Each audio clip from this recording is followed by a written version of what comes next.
आशा करता हूँ आप सब बहुत अच्छे होंगे। मेरा नाम है सिद्धांत अग्निहोत्री। स्टडी ग्लोस पे आपका बहुत बहुत स्वागत है। चलो बात करते हैं अमेरिका की। और इससे पहले हम अमेरिका की बात करें, एआई का बहुत ही अच्छा हमारा शानदार कोर्स है जिसकी क्लास अब नेक्स्ट 31 को होगी, तो आप इस कोर्स को अवेल कर सकते हैं। डिस्क्रिप्शन कमेंट बॉक्स पे लिंक है। भाई क्या हुआ है, पहले हम न्यूज़ की बात करते हैं। अमेरिका का जो डिपार्टमेंट है होमलैंड सिक्योरिटी का, उसने नए रेगुलेशंस जो है वो प्रपोज किए हैं। अब क्या है, ये एक फ्रेमवर्क है, ठीक है। किसके लिए फ्रेमवर्क है? पर्टिकुलर कैटेगरी के लिए। कौन सी कैटेगरी है?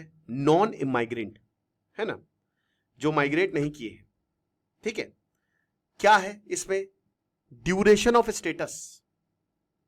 चेंजेस किसमें अप्लाई होंगे? स्टूडेंट, समझ लो ना, इसमें स्टूडेंट्स आएंगे जो पढ़ने जाते हैं, एक्सचेंज विजिटर्स, फॉरेन मीडिया के रिप्रेजेंटेटिव, ये माइग्रेट तो करते नहीं है, इनके लिए एक कुछ रेगुलेशन जो है यहाँ पे चेंज किया है।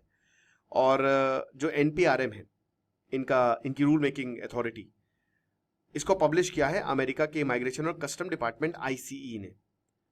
तो डीएचएस ये कह रहा है कि जो करंट सिस्टम है ये परमिट करता है कि जो वीजा होल्डर्स हैं ये इनडेफिनेटली अमेरिका में रह सकते हैं जब तक ये अपने स्टेटस, एग्जाम्पल के तौर पे कि जैसे मान लो कि स्टूडेंट है, एक स्टूडेंट आया यहाँ पे। अब स्टूडेंट का स्टेटस क्या है? स्टूडेंट है, वो नेता तो नहीं बनेगा। तो उसका स्टूडेंट, जब तक वो स्टूडेंट है, जब तक वो पढ़ रहा है, तब तक वो इनडेफिनेटली यहां पे रह सकता है। भले तुम फेल हो रहे हो, कुछ हो रहे हो, फर्क नहीं पड़ता, जब तक तुम एक रिप्रेजेंटेटिव ऑफ फॉरेन मीडिया के, जैसे मान लो कि कल को रवीश कुमार, ठीक है, या फिर चलो रवीश कुमार नहीं, रवीश कुमार भी, रवीश कुमार को भी रख लो, या सुधीर चौधरी, तो दोनों को ही मैंने काउंट कर लिया।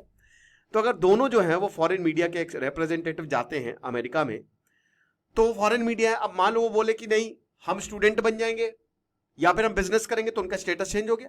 समझ गए? तो इसका मतलब, ये ड्यूरेशन ऑफ स्टेटस का मतलब यही है कि जब तक आपका स्टेटस है तब तक आप इनडेफिनेटली रहिए। मतलब अगर आप स्टूडेंट है तो आप जितने समय तक चाहें अमेरिका में। लेकिन अब चेंज क्या किया गया है, देखो मैं बताता हूं। जो प्रोपोज्ड चेंजेस हैं, ठीक है ना, अगर मान लो कि कुछ रूल्स जो है, पहले चेंज क्या है, प्रोपोज्ड चेंजेस क्या है। सबसे पहले अलग अलग तरीके के वीजा होते हैं, जैसे स्टूडेंट का एफ वीजा होता है, ठीक है ना, एक्सचेंज विजिटर्स का जे वीजा होता है, फॉरेन मीडिया के रिप्रेजेंटेटिव का आई वीजा होता है, राइट। तो जो एफ और जे, यानी कि जो स्टूडेंट वीजा है और जो एक्सचेंज विजिटर्स वीजा है, मैक्सिमम 4 साल का ही स्टे लिमिट होगा। समझ रहे हो? मतलब 4 साल, दैट्स इट। इनडेफिनेटली हटा दिया गया, 4 साल तक आप रह सकते हो। पोस्ट, मान लो अगर उसके बाद आप पढ़ना चाहते हो, ठीक है, तो F1 स्टूडेंट्स, यानी कि उसके बाद भी अगर आप पढ़ना चाहते हो तो 60 दिन से 30 दिन ये हो गया है, मतलब 60 डेज टू 30 डेज ये और रिड्यूस हो गया है। और अगर मान लो कि जो F1 स्टूडेंट्स हैं, अगर वो प्रोग्राम को स्विच कर रहे हैं मिड कोर्स में, उस पर भी रिस्ट्रिक्शंस आ गई हैं। जो आई वीजा होल्डर्स हैं, चाइना को एक्सेप्शन दिया है, यहाँ पे चाइना नहीं है भैया, एक्सचेंज विजिटर्स में चाइना नहीं है।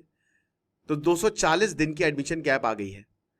अब एनपीआरएम कह रहा है कि इसमें क्या होगा ना, कि हम ज्यादा लोगों को देख सकते हैं कि बहुत लोग इस नॉन इमाइग्रेंट कैटेगरी में आते हैं, लेकिन होते माइग्रेंट्स हैं, तो बहुत फ्रॉड होता है और अब्यूज होता है। तो हम उसको जो है आसानी से पहचान पाएंगे, क्लासिफिकेशन जो है आसानी से हम कर पाएंगे, क्योंकि फिक्स्ड एडमिशन पीरियड बहुत ज्यादा जरूरी है। और इसमें ऑफिशियल्स जो हैं, जो आईसीई के ऑफिशियल्स हैं, वो लगातार इसको एसेस कर पाएंगे कि जो नॉन माइग्रेंट्स हैं वो कंडीशंस जो है उसके हिसाब से चल रहे हैं कि नहीं चल रहे हैं। अब अगर मान लो, अभी देखिए ये चेंजेस है, ठीक है, अभी ये लागू नहीं हुआ है, अगर ये लागू हो जाता है तो जितने भी नॉन माइग्रेंट्स हैं उन पे अप्लाई होगा और उन सबको एक्सटेंशन के लिए ईओएस में अप्लाई करना पड़ेगा।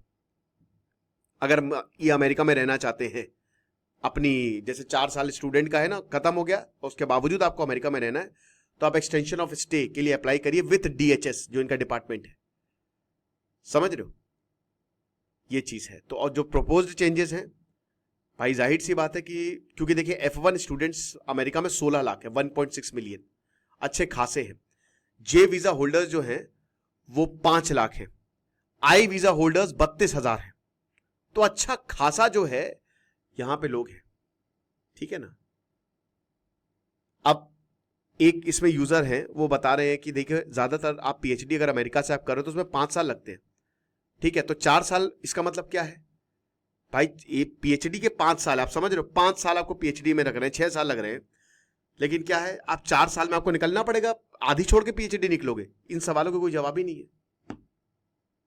तो थोड़ा सा देख दाख के जाइएगा। Thank you so much.